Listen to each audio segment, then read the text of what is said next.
Welcome to Focused on Forward. The purpose of this podcast is to focus on recovery from life situations, be it a disease, chronic or acute, perhaps the loss of someone so dear to you in death, or a change of life patterns that has affected you so profoundly that you have no choice but to find your new normal and become focused on moving forward. Each episode is designed to show the positivity that people bring to each and every one of their stories, the successes they've had, ways that they have become so definitively focused on moving forward. We look forward to sharing their stories, and we hope that they inspire you just as much as they have inspired us. Thanks for listening, and enjoy the show. Hello, and welcome to Focused on Forward. Today we have the privilege of talking with Belle Lockerby, the author of Awkward is the New Brave. Now, if you stumble over to goodreads.com and you happen to look up Awkward is the New Brave, you'll find the following paragraph. And I love this paragraph, and I thought it'd be a very nice way to introduce both Belle and her book to our audience. It says, using humor as her shield and honesty as her sword, 40-something single mom Belle Lockerby embarks on a year of bravery to become a worthiness warrior, putting the ghosts of her painful past to rest. Her touching story powerfully weaves together the many life traumas and tragedies, the least of which is the state of her underwear drawer, while bringing hope, light, joy, and ultimately bravery to those willing to walk with her. So that is the person that we're going to speak with today. Belle, thank you so much for being on Focused on Forward. Thank you for having me, Tim. It's an honor to be here. Yeah, I'm super excited to talk with you, not just because you have a really interesting backstory. I'm more interested in, as I am with all of our guests, the things that you've done to become focused on forward, the things that you've done to move forward in your life. And I think it's really outstanding the way that you go into it in this book. So I'd like to share a little bit of that with our guests today.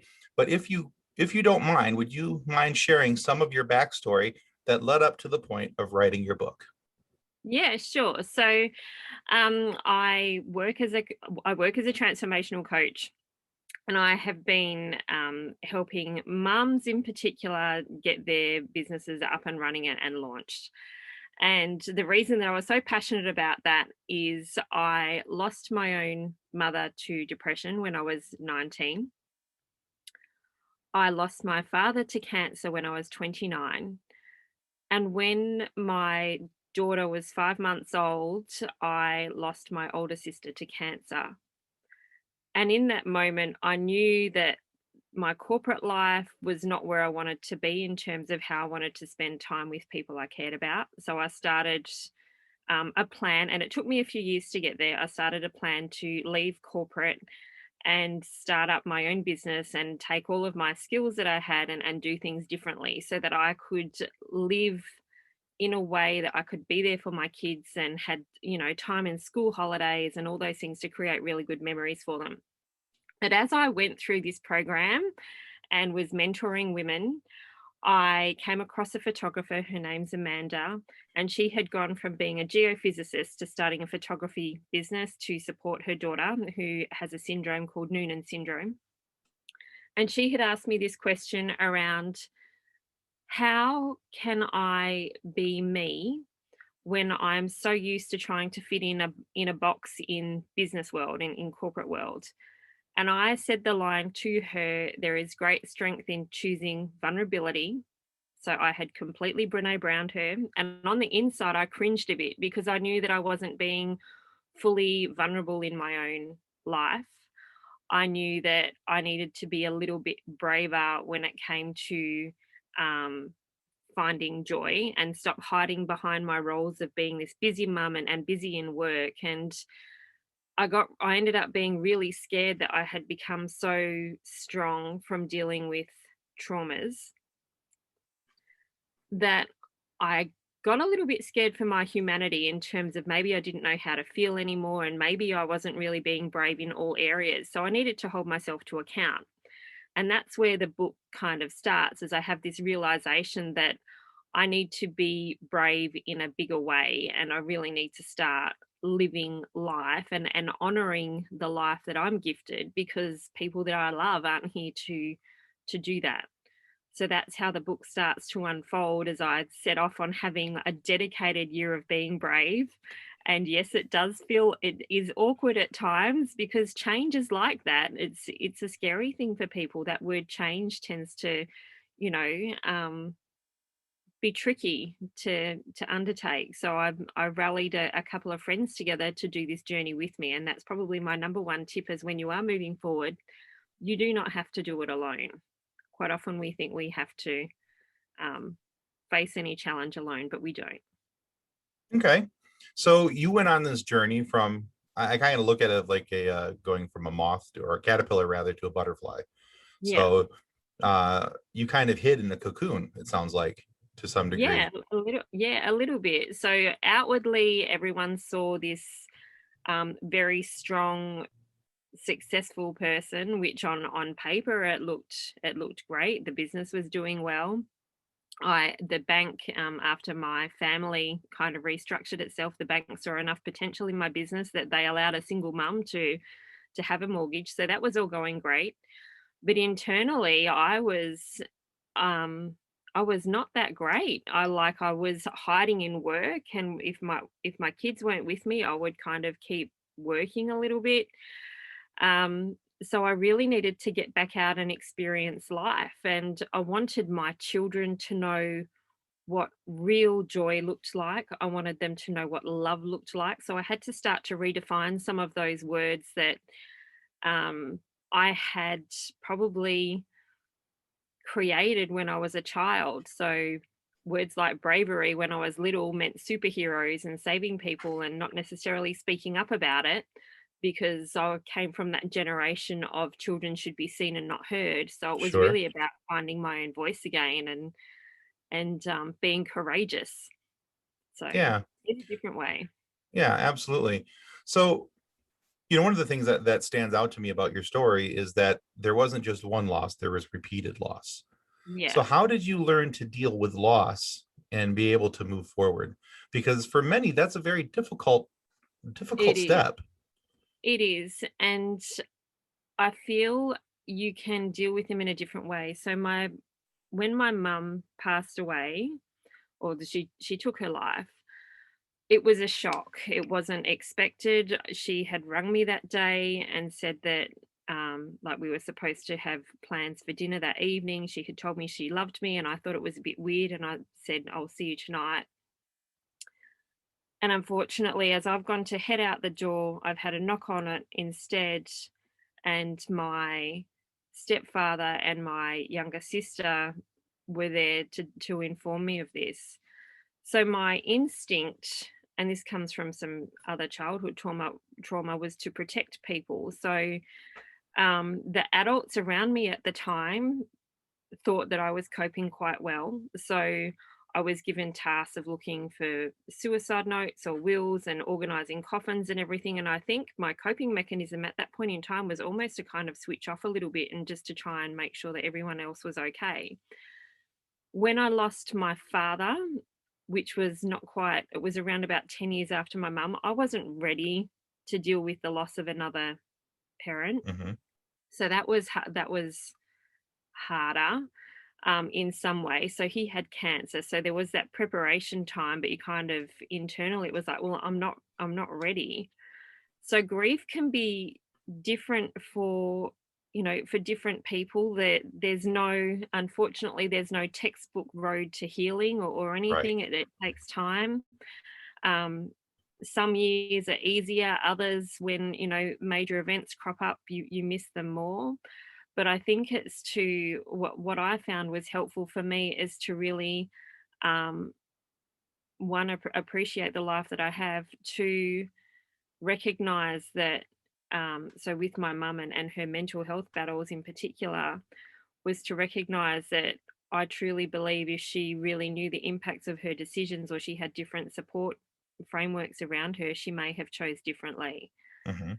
So a big message for that to me is to have those conversations about health, whether it's your mental health or your physical health, and go and get the checkups. Like if you're experiencing sadness day in and day out, it may be that your thoughts are broken and you need to, and just like if you broke your arm, you would go and see a doctor to get your arm reset. So you may need that assistance to get your mindset reset. So it's really, really important to me, that as many people as possible hear that message just to check in on themselves because you need it for a long time. You really are. Yeah, absolutely. So that's actually very good advice. I think sometimes we downplay the importance of our own mental health, of our family members' mental health, and we just feel that people will be okay and they'll they'll move past it. It'll be okay. Yeah. Um, One of the other things I appreciated about your book and what I was able to see from it, is that there's a complete level of vulnerability from you. Yes. You are pretty open and honest about, well, everything. There's a brutal and raw honesty about your book and the way that you write it rather. Why was it important for you to be that honest or that vulnerable in your book? So for me, that vulnerability is very much tied to bravery. And, I have to admit, my editor pushed me to go all in. She's like, if you're going to be brave, you need to be really brave and really open up on these things. So a big part of what I talk about in the book in terms of grief and even starting over and the light moments as well was to really share that we're not alone in these human experiences of coming up against self-doubt. Hmm. And one of the beautiful and yet really sad things that happened with women in particular who read the book is I would have them reach out and say, you know what, I know I'm not alone now. I thought it was only me who had gone through this, or I thought it was only me who'd had this trauma happening in my childhood. Thank you for talking about it openly and talking about how you got to forgiveness with things and sharing, Hmm. um, how you started to be brave and get back out there. So they started to be inspired to be brave themselves and wanted to find their own thing, not necessarily the same thing as me, but their own thing to just live a little bit more, um, in terms of who they are, which I think is really important for people to do. Oh, absolutely. Yeah, I think one of the notes that I picked up from your book was that the importance of being kind to yourself. Yes. And so can you speak on that for a moment as to why that is such an important thing for us to as human beings to learn? Because I don't think that intrinsically we are kind to ourselves. Yeah, we have a tendency to find being kind to others easier.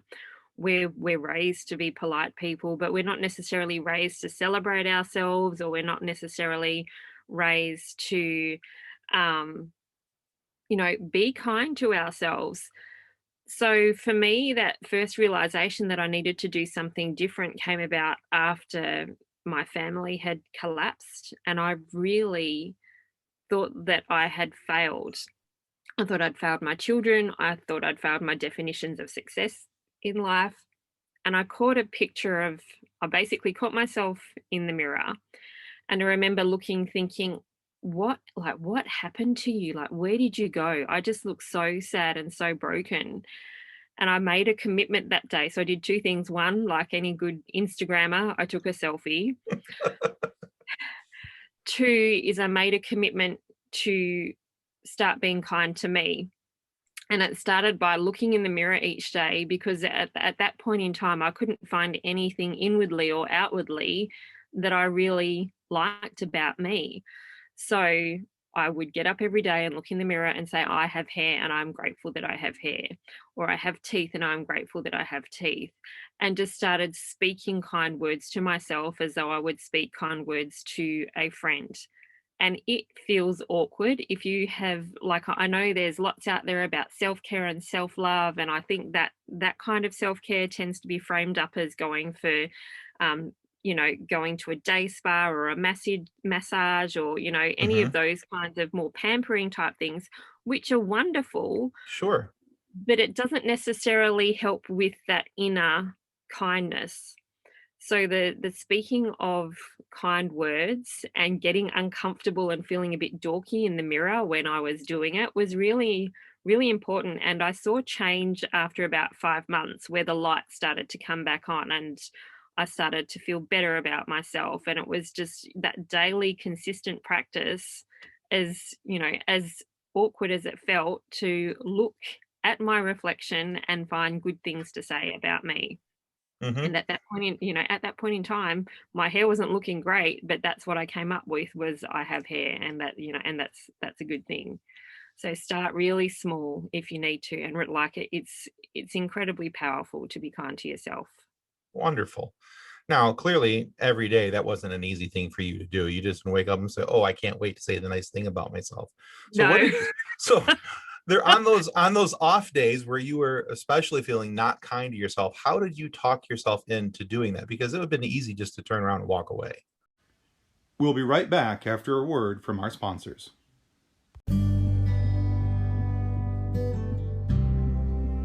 Since 1982, Vital Signs and Graphics has been helping professionals with all their image, logo, and design needs.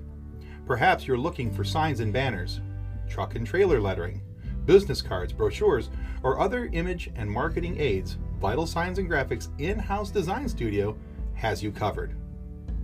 From logos to apparel, start to finish, Vital Signs and Graphics has everything you need to look and feel professional. Call Rick at 231-652-3300. He'll get you noticed. And now back to Focused on Forward.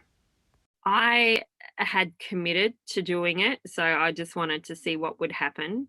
I Not that I'm recommending everyone do this, but I have a whiteboard marker, and I would actually write on my mirror just something kind, so that each time I went into the bathroom, I would see this note and remind myself to do it. Because you're right, there are days when you don't feel like saying anything, and there were parts of my self that I really struggled to be okay with. So it was around giving permission to go, you know what? It's okay not to be okay. Let's just find one thing today that we can say and keep going. So writing a note to yourself on the mirror definitely helps, or a post-it note just as that reminder. And there will be days, if you decide to embark on this kind of practice, where you'll look at it and think this is just ridiculous, but it's about acknowledging that change takes time and kindness can start to grow. It's just about kind of, if I use a bit of a gardening analogy, just watering it each day. Sure. So Yeah. Giving it the conditions to grow. Excellent. yeah, yeah. Okay. So another thing about your book, that I think is important for people to notice is you talk about the importance of being seen. What Yes. does it mean to be seen? What does it mean to Wow. Belle to be seen? So for me, being seen is around having those hard and heartfelt conversations around really owning your values and remembering that you are the value, that you are not the cost.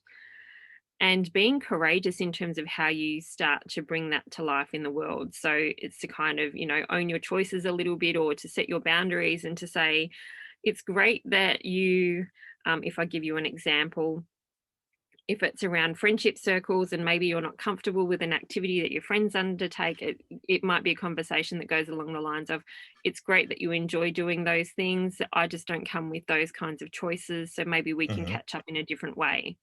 And really owning who you are and what you stand for, instead of feeling like you have to trade yourself for acceptance or for love, or because you're scared of rejection, or you're trying to please people. So that's about being seen, is to have those brave and vulnerable conversations. I love something you just said, that we don't have to trade ourselves. And Yeah, I think that's amazing, because I think many times when we put ourselves in a position where we're trying to overcome some of these things and put ourselves out there as being vulnerable, we feel like it's a pick and choose scenario. Like we yeah, have to, in order to get this, we have to do this. And and there's a trade-off there. And I think it's really important and impactful that we recognize that it's okay to say that there doesn't have to be a trade-off, that you yeah. can get those good things without having to give up something of yourself. Yeah, absolutely. And it's about, I think, understanding your definitions of things. So, for example, if you just take fun, some people's definitions of fun might be going out and hiking like 15 miles on a Saturday. Someone else's definition of fun might be going to a karaoke bar and singing. So it's Sure. around understanding what that is, and honoring the things that bring you joy, and also honoring those things that you stand for, and that are your convictions in terms of how you want to live your life, and being okay with that. So it's really about um, owning you at the end of the day, and really being empowered in awareness of the choices that you're making, and saying, I am choosing to do this because I care about this person, or I'm choosing to uphold this standard because it's really important to me. Yeah.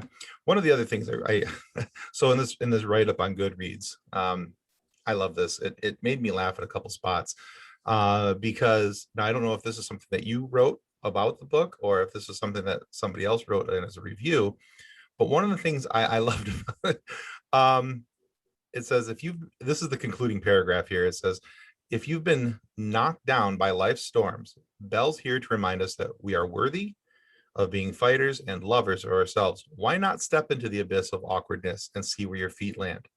Learn how to get among joy in the sea of life and do the scary thing instead of sitting in the comfortable, growth stunting safety of sand in your swimsuit familiarity. And I don't know why that last part of that sentence, I read the whole thing just so I could read that last sentence and have it make sense. But that was one of the things that really kind of made me chuckle, because it's honestly a very true statement. I think about it, when we're sitting in things that are familiar to us, they're not necessarily the most comfortable things, but we stay there because it's what we know, and it's what we've been taught to be familiar with, and what we've been shown is the standard, or how to deal with things. But I thought it was interesting the way it was phrased there, that it was the growth stunting safety. We don't allow ourselves to grow from that. That's right. So, and it's about that conscious awareness of, are you growing, or are you slowing in yourself? So do you want to kind of, find out the answer to a question, or to kind of explore a dream that you have around, whether it's writing a book or learning how to surf, and what's your own little thing that you want to go and find out. Like, I went and learnt how to surf after 40, and the point that I started learning, I was probably carrying an extra 40 pounds. um I had all this internal chit chat going on around, what are you even doing out in the ocean with your ginormous beginner yellow surfboard, which just stands out like the proverbial, with the real surfers. And that chit chat would pop up every day, like, oh my gosh, people are going to think you're an idiot. What are you doing? You're a mum. You shouldn't even be out here. And it would just go on. But it was like, no, I'm going to do this anyway, because there will come a point, and I do reflect on my family members, but there will come a point when this won't be an option for me, where I will, if I'm fortunate enough, be a really old lady in a retirement home, hopefully with hair that's dyed pink, and they probably won't let me out to go surfing. So I really wanted to kind of push myself and get over that internal conversation of, you can't because insert anything here. So you can't because you're over 40, you can't because your weight's not right, you can't because you're a single parent, like all of those you can't becauses. I just had to fight them one at a time. And the truth is, the other surfers, they couldn't care two hoots about who else is out there in the water. They might if I get in their way, but they don't care. They're worried about catching their own waves. They've got Right. their own thing going on. Yeah, it's actually quite appropriate to most things in life. I think we build in our own mind that there's people who are, overly concerned about what we're doing inside of our four walls, and what we're Yeah. doing with inside of our life. And so we concern ourselves with what other people think, when those other people more than likely aren't concerned with what we think. Yeah, that's right. So it is really important to kind of catch challenge, and choose thoughts that are helpful to us in terms of how we want to experience life. Hmm. Yeah, absolutely. So another question I had for you was, you go through this, we mentioned it earlier, it was like the journey from being the caterpillar to the butterfly. There's an obvious journey here that you went through, and there's much more that's talked about in your book about your backstory and some of the things that you endured in your younger years, moving up to adulthood, the loss of parents, and all these things. But as you became the butterfly that emerged from the cocoon, why was it important to you to be an authentic version of who Belle was at that moment? Because you've gone through all these other things in life, and now here's an opportunity for you to take center stage and be authentic in who you were and what you were going to be. Why was that important to you at that stage? So for me, when I had that conversation with Amanda, it really convicted me. It's like truth is something that I hold in high regard, and so is kindness, because truth without kindness is mean, and kindness without truth can be complacent.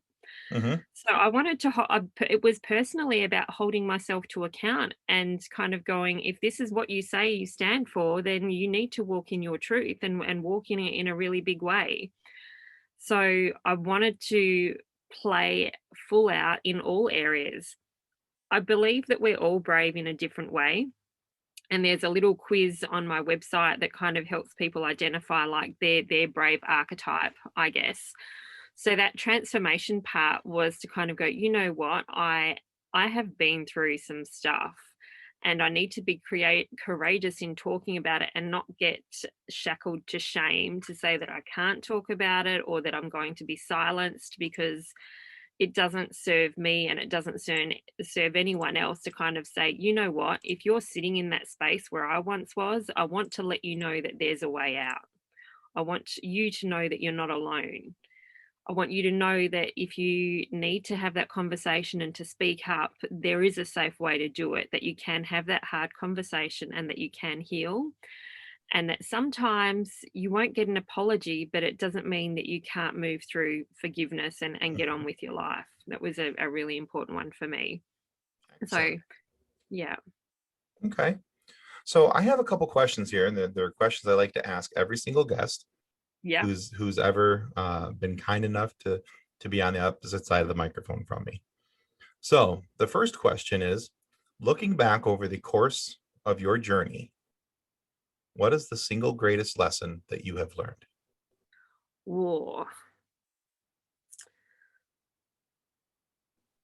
If you fall down, I'll probably use like one of my favorite sayings, which is based on a Japanese proverb: fall down 7 times, get up 8. Hmm.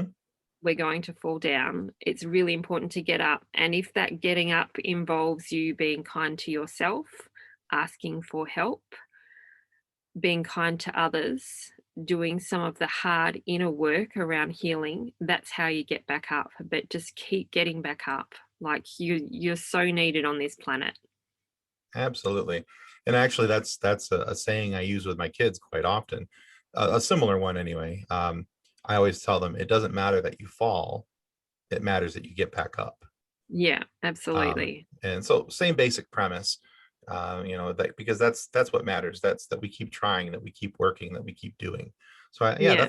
that's a great lesson, and mainly because it's one that I use. So, all right.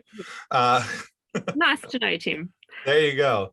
All right, and then the second question is awfully similar to the first question. Looking back over the course of your life's journey, what is the single greatest piece of advice that you were given? Oh, to believe in yourself. The power of belief. I had a coach once, and she was amazing at drawing out the goodness in someone, or for me in particular, around seeing the good in people. So that activation of self-belief and activating belief in others is incredibly powerful. So it's all around choosing the ones that grow us forward. Okay, excellent. Yeah. All right, so the for those playing the home version of the game, again, the book is called "Awkward is the New Brave." So, and part of the course of her advice, underneath that in the small print, it says, wipeouts happen, get back up anyway. And so Belle Lockerby has been our guest today, and we've been so happy to have her and have her share her thoughts and everything. And I want to encourage everyone to go out and take a look at this book. I think you'll find it very, very engaging. As you notice, Belle's got a pretty good sense of humor, and that is displayed very, very nicely throughout the book as well. So talking about some serious topics, but diffusing a little bit of it with some humor and some raw emotion at the same time. So it's a nice thing. Belle, where can people find out more information about you and more information about your book? If you want to head over to facebook.com/Hey There Belle is probably the easiest way to find me. And Belle is with 2 E's and 2 L's. Otherwise, you can find me over at my website at bellelockerby.com, where there's links to programs and resources to help you on your brave journey. And also over on Instagram, where I tend to do a couple of little IGTVs and talk about topics that are close to my heart, which is just at instagram.com/Belle Lockerby. They're the best places to find me. Excellent. So when we put this out, we'll make sure that we include that information in both the description and on our social media cards that we put out there, so that people can look you up and find you and know more about why they need to look at you for this kind of information. So again, Belle, thank you so much for being on today. You've been an absolute pleasure. Thank you, Tim. It's been awesome talking to you. All right. Well, thank you guys. That's going to conclude us today for Focused on Forward. Well, that concludes another episode of Focused on Forward. To be a guest of Focused on Forward, you can reach us through Twitter at podcastfof, through our Facebook page named Focused on Forward, or through email focusedonforward@gmail.com. We look forward to hearing each and every one of your stories that has yet to be told. So until then, be safe, be kind, and be loving to one another as you stay focused on forward.